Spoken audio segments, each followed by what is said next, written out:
Bonjour Patrice Vergrit. Bonjour. Et les questions de logement, il en est beaucoup question ces jours-ci, avec notamment un chiffre publié hier par l'Institut Paris Région qui concerne l'Île-de-France, mais qui est impressionnant. Jamais il n'y a eu autant de demandes de logements sociaux. Ils ont quasiment doublé depuis 2010. En 2022, c'était 783 000 ménages qui étaient en attente. Et on a calculé qu'il fallait plus de 10 ans en Île-de-France et même 16 ans à Paris intramuros pour avoir un logement social. Comment expliquer ces chiffres donc, qui sont aujourd'hui très, très mauvais? Oui, c'est vrai qu'il y a une très forte demande de logement social et c'est vrai d'ailleurs partout en France. Aujourd'hui, on a 2,4 millions de demandeurs de logements sociaux. Comment expliquer ça ? D'abord, l'augmentation des prix immobiliers eux-mêmes, liée à plein de facteurs issus, d'ailleurs en partie par la politique nationale du logement. Aujourd'hui, ça baisse, justement, parce qu'on essaie de réguler les choses et parce qu'il y a une crise de la production. Mais entre, par exemple, 2000 et aujourd'hui, les prix immobiliers se sont envolés beaucoup plus vite que le pouvoir d'achat immobilier des ménages. Donc, moins d'accession à la propriété, notamment des catégories populaires et moyennes. Et donc, plus de demandes vers le logement social. En plus, des familles où les familles monoparentales ont plutôt augmenté. Donc, des ménages qui se sont plutôt, entre guillemets, appauvris, parce que un seul salaire qui rentre, donc plus de demandes. Voilà. Mais est-ce que ça veut dire aussi qu'on ne construit pas assez de logements et que les rachats de logements neufs, notamment qui ont été annoncés par la Première ministre il y a quelques semaines, c'est pas suffisant finalement par rapport à l'attente et à la demande? Alors c'est très variable suivant les territoires en réalité. Il y a des territoires où il ne faut presque pas construire parce qu'on a beaucoup de vacances et là il faut mettre l'accent sur la reprise de la vacance, la rénovation de ces logements.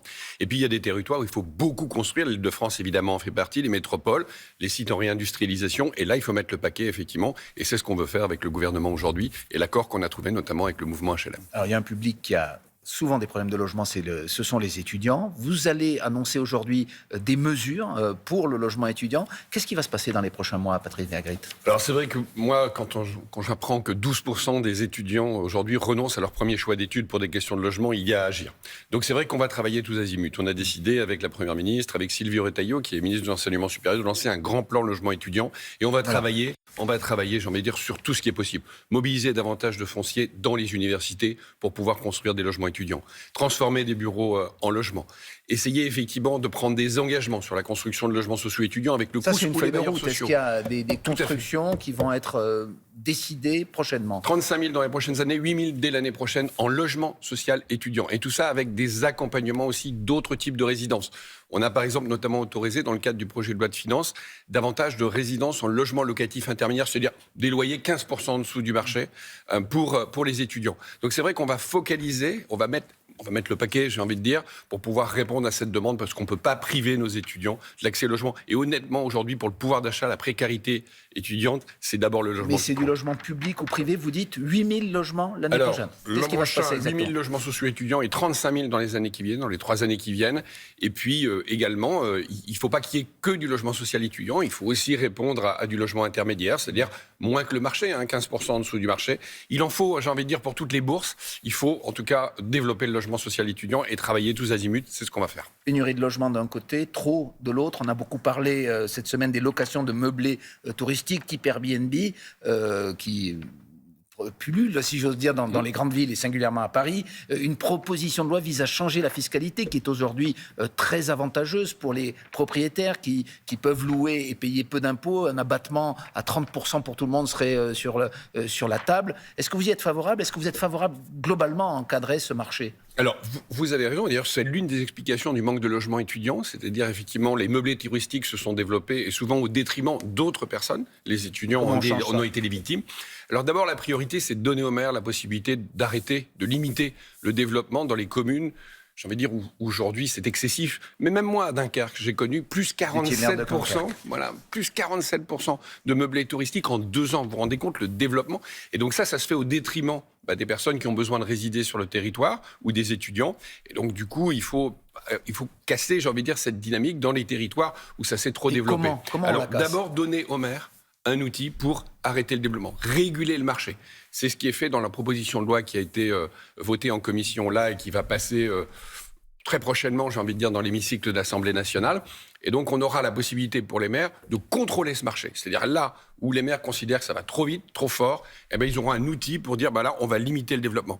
Et après, il y a la question de la fiscalité qui va venir. On a lancé une mission parlementaire justement pour remettre à plat la fiscalité sur l'ensemble du locatif et on pourra agir à partir de là. Est-ce que vous êtes favorable aussi à une limitation du nombre de jours où on peut louer son logement par la plateforme, par exemple Airbnb, sur une année? Alors, ou la possibilité de mettre son appartement ou sa maison sur plusieurs sites? C'est l'un des outils qui sera aussi donné aux maires, la possibilité de diminuer le nombre de jours. Donc le maire aura cette possibilité de le faire. Voilà. Oui, mais justement, ce qui est mieux encore, c'est l'esprit de la décentralisation, c'est donner aux maires la possibilité de le moduler. Et donc là, du coup, les maires auront un outil pour pouvoir réguler les choses. Les locations de logements en Ile-de-France pendant la période des Jeux Olympiques, l'été prochain, atteignent parfois des sommes phénoménales, exorbitantes, disent certains.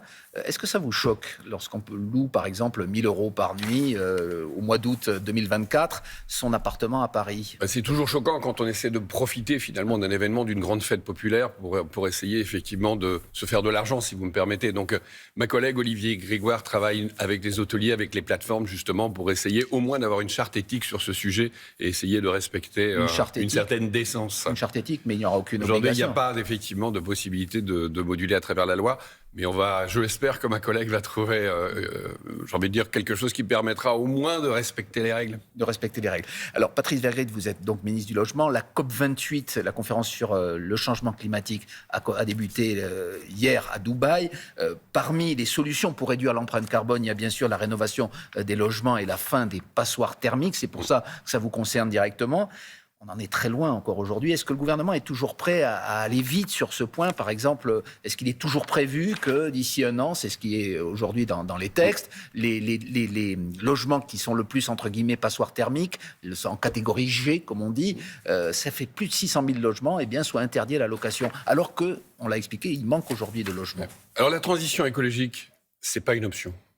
Vous le voyez, ça a été dit dans votre journal, on atteint des niveaux records en termes de réchauffement climatique. Aujourd'hui, il faut agir, la planète est en danger. Et puis, c'est aussi le confort des habitants, c'est aussi les factures énergétiques. Donc, il faut agir. Donc là-dessus, le gouvernement a mis en place beaucoup d'aides à travers MaPrimeRénov'. Ça va jusqu'à 90% du montant des travaux pour les plus modestes. Donc c'est important. Et après, il y a eu un certain nombre de mesures prises dans la loi Climat Résilience. On doit tenir ce calendrier. C'est 646 000 logements qui sont concernés par, entre guillemets, la potentielle interdiction de location l'année prochaine. On peut travailler. On a vu que 90% de ces logements, on pouvait le faire en un an. On a fait cette analyse. En un an, vous allez résoudre le problème. Et avec les professionnels. Vous venez de dire 628 000 logements. Il faut 646 000 logements. Il faut qu'on y arrive. Il faut qu'on y arrive. De toute façon, si on reculait, je suis certain qu'on ne ferait pas évoluer les choses dans les années qui viennent. Mais si vous n'y arrivez pas, ces logements, ils sortent du parc locatif. On va accompagner. Vous le confirmez ce matin? Et en fait, la limite n'est pas vraiment au 1er janvier 2025, puisque c'est à la relocation à partir du 1er janvier 2025.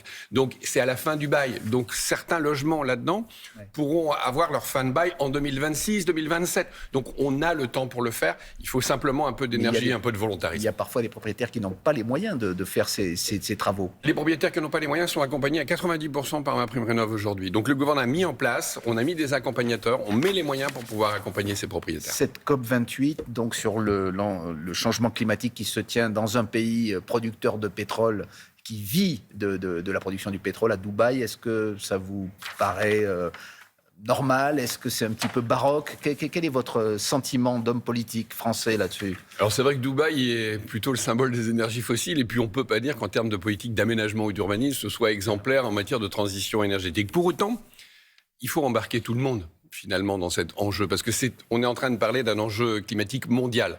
Et donc c'est vrai que c'est important que tous les pays finalement en viennent à adopter des mesures j'ai envie de dire, plus adaptées à la lutte contre le dérèglement climatique.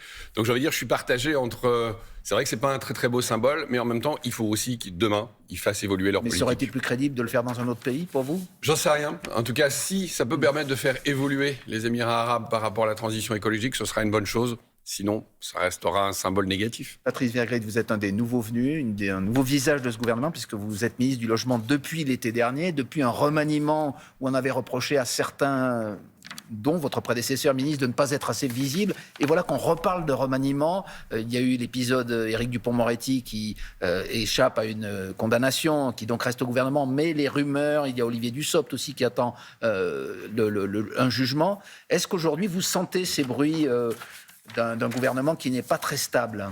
Écoutez, non, sincèrement, non. Non. Moi, de toute façon, je suis sur un sujet, vous l'avez dit, qui connaît une crise aujourd'hui avec des enjeux majeurs. Donc, moi, c'est vrai, je travaille pour accélérer les choses, essayer d'amortir la crise de la production et permettre aux Français demain d'avoir des conditions de logement beaucoup plus importantes. Vous savez, je vous donne qu'un exemple. Aujourd'hui, moi, je vois des gens qui sont obligés de s'éloigner à 1 heure et quart de leur lieu de travail. Je pense qu'on a beaucoup à faire sur le logement pour améliorer la vie des gens.